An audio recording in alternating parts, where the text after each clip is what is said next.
Como eu prometi anteriormente, montei um laboratóriozinho para a gente simular uma produção aqui para mostrar o OEE funcionando efetivamente, para a gente demonstrar outras coisas, né, outras aplicações que podem funcionar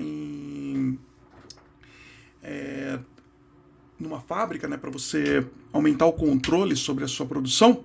E aqui, o que a gente tem? A gente tem aqui uma esteira. Aqui tem os. Isso aqui são dados mesmo, né? Essa esteira ela é circular. E a gente tem aqui também, está embaixo, está na parte de baixo, que são velas de aniversário. Eu só coloquei aqui, pluguei aqui na esteira para mostrar uma produção, para simular uma produção efetivamente. Só que o software, né, que vai medir essa produção, que o nosso objetivo é justamente entender se a produção está ok, é o mesmo software que roda na indústria. Então o que a gente tem aqui? Tem o controlador da esteira para aumentar e diminuir a velocidade, parar, justamente para a gente simular o desempenho, paradas, enfim, interrupções. Aqui a gente tem um gateway que está conectado com a nossa nuvem. Aqui a gente tem um conversor Modbus TCP, que é para controlar o motor, para mostrar, né, que realmente ele fala com uma máquina, com uma possível máquina de produção, né? Aqui ela tem esses mesmos componentes aqui, um motor trifásico, um inversor. E o OEE, como a gente já explicou lá atrás, ele é o quê? Deixa eu vir aqui, que aqui eu acho que fica melhor. O OEE é um indicador de produção, né? Pelo World Class OEE, né? Que é ele é uma referência criada pelo Seishi Nakajima, né, do Japan Institute of Plant Maintenance. Ele trouxe uma referência do que é uma boa produção, né? Então ele diz lá nos anos 70, ele dizia que uma fábrica que atinge o OEE aqui no nível de acima de 85 é uma fábrica que está realmente ela está conseguindo aplicar tanta teoria como a prática de uma forma legal, né? E só que mundialmente a média, né, do OEE na indústria é em torno de 60%, 65%. Né? Então, como eu falei, o OEE ele é um produto desses três indicadores. Disponibilidade é a minha máquina está pronta para produzir, correto? Quando eu preciso. O desempenho aqui é o performance, né, o quanto que ela está produzindo em relação à capacidade dela. E a qualidade é a relação entre peças boas e ruins, ou em relação à quantidade total que ela produziu. Aqui ele já detectou uma parada, né, porque a produção não está rodando aqui. E eu tenho os dois controles aqui. Por um eu ligo o motor e no outro eu ligo a minha esteira. Tá? Daqui a pouquinho ele vai começar a rodar aqui. O motor ele está rodando aqui também. Esse carinha que está aqui, ó, já começou a rodar. Ele tem um pouquinho de delay, né, porque o vídeo vai para a nuvem, né, ele está em redes diferentes, inclusive, né, para mostrar até a flexibilidade que ele tem. Mas então o que a gente tem aqui, né? O motor, essa esteira, eu consigo reduzir a velocidade dela por aqui, ó. Para quê? Para simular como se estivesse produzindo menos, né? Por qualquer motivo que seja, problemas técnicos, problemas às vezes de um operador que não está bem treinado, N fatores, né, podem influenciar na sua produção. Aqui eu vou desligar. Esse motor aqui a gente consegue acelerar. Isso aqui é para mostrar que o software ele funciona como uma fábrica real, né, ele não é só um software de laboratório. Deixa eu desligar ele aqui, invertir a rotação aqui. Mas, enfim. Então o que a gente já está vendo aqui, ó? Esse cara aqui é uma câmera que está posicionada em cima da esteira, né? Ela está com um sistema de visão computacional que a gente desenvolveu aqui para demonstrar para vocês. Então as peças vão passando, tem velas e tem dados. Os dados que estão com defeito ele já detecta aqui, né? Houve um aprendizado, né, de inteligência artificial, ele foi treinado para entender o que é uma peça boa e o que é uma peça ruim. Então essa peça, inclusive, é uma peça ruim, ela está com falha, realmente ela veio com defeito de fábrica, foi até legal, e a outra foi uma falha que eu mesmo simulei aqui, né? Então ele conta as peças que estão passando, o que está bom, o que está ruim, quais são dados, quais são velas do número 4, quais são velas do número 6. Pode ver que ele vai passando aqui, a hora que passa 6, ele já, a hora que passar 4 e a 6, ele já contabiliza aqui. E é isso. Esses dados, gente, assim, eles estão sendo... como posso dizer, eles estão sendo inseridos de forma automática, né, porque a gente colocou um sistema aqui de visão computacional para ele contabilizar automaticamente, porém isso aqui pode ser de forma manual, né, com os dispositivos que você vai...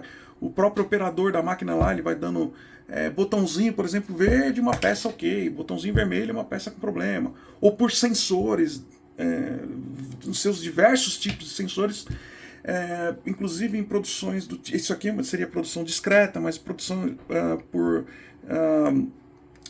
processo, batelada, né? Como eu não sei se eu falei antes, mas se eu falei, eu estou repetindo aqui. Então aqui ele já está contabilizando, né, o que está com defeito. Ó, eu tenho 10% de peças com defeito, realmente. Se eu for agora lá na esteira e tirar as peças com defeito, você vai ver que isso aqui vai aumentar, né, tudo automaticamente. Já tem as quantidades aqui sendo atualizadas.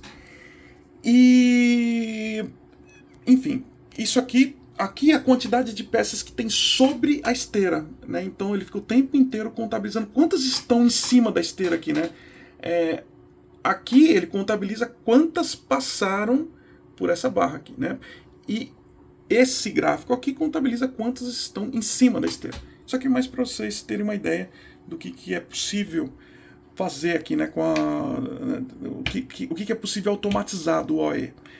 E aqui a gente tem o indicador, né? Eu lancei uma ordem de produção agora, por isso que ele começou a contabilizar. Ele estava tudo apagado aqui, né, como sem dados, sem ordem de produção. Então aqui, o que a gente está vendo, né? Eu estou com um OE de 58%, que é a multiplicação desses caras aqui. Eu não fiz a conta, mas vai dar isso, né? Então eu estou com uma disponibilidade de 66%, porque eu tenho uma janela para produzir esses dados, correto? E nessa janela só a minha máquina aqui ela só operou 69% do tempo, né? O desempenho ela está com 98% do tempo. Como que ele sabe disso? Porque essa máquina aqui ela está com uma capacidade para produzir 758 peças no delta aqui, né, no tempo, no intervalo de tempo, que é nesse intervalo aqui. E ele produziu só 743, né, por isso que ele dá esse desempenho aqui.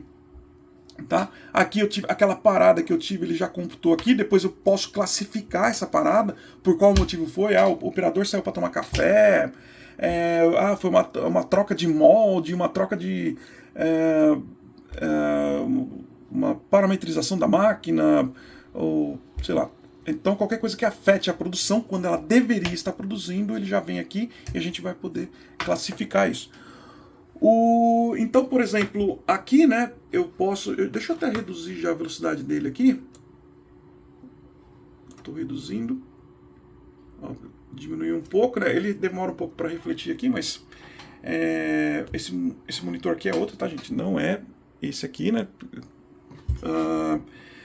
Então, aqui eu já estou baixando a minha produção e daqui a pouco ele já vai afetar no meu desempenho aqui, na minha performance também, porque ele vai baixar aqui, né? Vamos ver, ele demora um pouquinho para baixar. E como aqui pode ver que ele deu sem perdas ou microparadas. Por quê? Porque eu estou vendo dentro de um intervalo. Eu estou falando assim, ó, pega para mim todo esse intervalo, por exemplo, dos últimos 15 minutos e traz para mim esses dados. Então ele já saiu, as paradas que eu tive saíram lá né, elas já saíram dessa janela, por isso que ele já não reflete mais. Mas eu posso colocar, por exemplo, quero saber o OE de um dia atrás, 2 horas atrás, sei lá, enfim, o intervalo, isso tudo aqui é parametrizável, né? Então eu vou vir aqui, vou simular uma parada. Daqui a pouco, né, ele demora, né, tem um delay aí para ele refletir isso aqui. Daqui a pouquinho ele vai mostrar essa parada. Inclusive o motor já está funcionando aqui, ele está no sentido contrário. Só para mostrar que a gente, né, já começou a rodar aqui. E daqui a pouco ele vai já trazer aí já trouxe aqui, detectou, né, a parada, né, por enquanto não está classificada. Como o objetivo aqui é só trazer um resumo, né, de como isso funciona, a gente traz aqui de forma bem superficial, mas depois a gente vai pegar isso aqui e vai fazer alguns experimentos mostrando, né, com o apontamento dos problemas, o próprio lançamento manual, e vários outros casos de uso, né, que a gente pode fazer em relação à nossa no nosso laboratório, aqui no simulado, e também, né, que é o que pode ser feito já por consequência, usando os mesmos componentes, os mesmos elementos, numa fábrica real. Beleza? Então isso aqui é só mais uma introdução, a gente vai falar disso aqui com mais calma aí nos próximos vídeos. Obrigado, pessoal. Valeu, tchau, tchau.